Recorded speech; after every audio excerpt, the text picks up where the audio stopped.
আমি আজকে কাঁঠালের চোরের তরকারি বানাবো, সেটা আমি কিনে নিয়ে এসেছিলাম। তো চলো দেখতে থাকো। তো এখানে আমার ঠাকুমা সব কেটে রেডি করে দিয়েছে, আমি জাস্ট রান্না করব। তো চলো শুরু করে দাও। প্রথমেই কাঁঠাল এঁচোড় আর আলুটাকে সেদ্ধ করে নেব।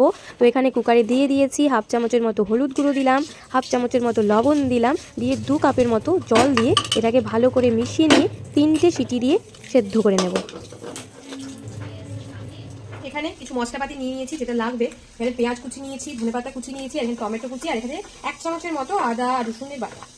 চলো শুরু করে দিই। আর বেশি কিছু মশলা লাগবে না, আর হলুদ গুঁড়ো, লঙ্কা গুঁড়ো আর একটু ধনে গুঁড়ো দিলেই হয়ে যাবে।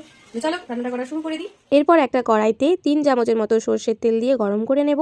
তারপর তাতে একটা গোটা তেজপাতা, একটা গোটা শুকনো লঙ্কা আর সামান্য কিছুটা গোটা জিরে দিয়ে হালকা ভেজে নেব। দেওয়ার পর পেঁয়াজ কুচিগুলো দিয়ে দেবো। পেঁয়াজ কুচিগুলো খুব ভালো মতো ভেজে দিতে হবে।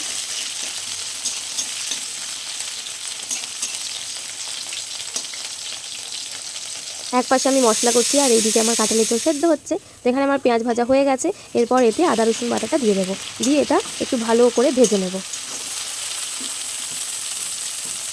আদা রসুনও ভালো করে ভাজা হয়ে গেছে। এরপর এতে টমেটো কুচিগুলো দিয়ে দেবো। টমেটো কুচিগুলো ভালো করে নেড়ে নেবো। এতে সামান্য পরিমাণে একটু নুন দেবো যাতে টমেটোটা তাড়াতাড়ি গলে যায়।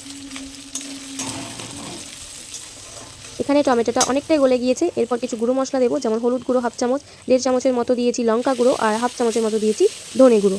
এরপর সব মশলাগুলো একসাথে ভালোভাবে মিশিয়ে নেব। মিশিয়ে নেওয়ার পর এতে 1 কাপের মতো জল দেবো। জল দিয়ে এটাকে ভালো করে কষিয়ে নেব ততক্ষণ না তেল ছাড়ছে না। তেল ছাড়া পর্যন্ত এটাকে ভালো করে কষিয়ে নেব। যত ভালো কষা হবে তত কিন্তু বেশি ভালো টেস্ট হবে। তো এখানে আমি জল দিয়ে দিলাম। এবার মশলাটা ভালো করে কষিয়ে নেব। আর এখানে দেখতে পাচ্ছেন কাঁঠালের ঝোল আর আলুটাকে সেদ্ধ করে জল ঝরিয়ে রেখে নিয়েছি। তো আমার এখানে মশলাও কষা হয়ে গিয়েছে। এরপর সামান্য কিছুটা ধনেপাতা ছড়িয়ে দিলাম, দিয়ে একটু ভালো করে নাড়াচাড়া করার পর যে সেদ্ধ করে রাখা কাঁঠালের ঝোল আর আলু সেটাকেও এতে দিয়ে দিলাম। দিয়ে একটু হাই ফ্লেমে দিয়ে দেবো। দিয়ে মশলার সাথে ভালো করে কাঁঠালের ঝোল আর আলুটাকে মিশিয়ে নেব। মিশিয়ে নেওয়ার পর এতে 1 কাপের মতো উষ্ণ গরম জল দিয়ে দেবো। জল দিয়ে ভালো করে সব কিছু মিশিয়ে নেব।